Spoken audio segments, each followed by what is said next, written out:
জাপানের চপস্টিক সম্পর্কে মজার একটা তথ্য জেনে নেওয়া যাক। জাপানের চপস্টিকটা হলো জাপানিজরা যে কাঠি দিয়ে খাবার খায়, ওইটারে চপস্টিক বললে জাপানিজ ভাষায় বলে হাসি।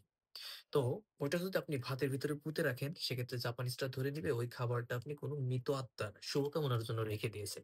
জাপানিজরা ওশোশিকি করে, ওশোশিকি মানে অন্ত্যেষ্টিক্রিয়া। এই অন্ত্যেষ্টিক্রিয়া মুসলিমের ভাষায় বললে মিলাদ মাহফিল।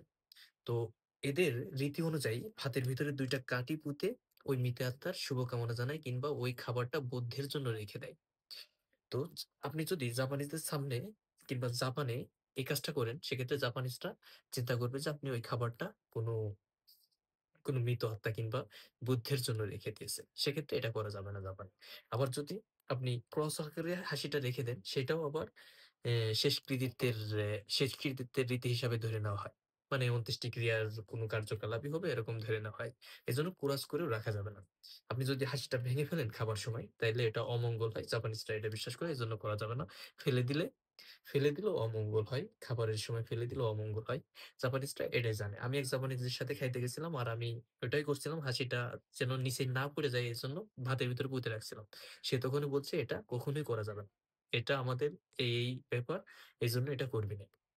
তো তখন থেকে আমি চিন্তা করছি, তাই নাকি? তো এই বিষয়টা একটু ঘাটাঘাটি করে দেখলাম যে এগুলা আসলেই সত্যি। জাপানে এটা করলে এই বুদ্ধের খাবার হিসাবে ধরে নেওয়া হয়। এজন্য না করাটাই বেটার হবে।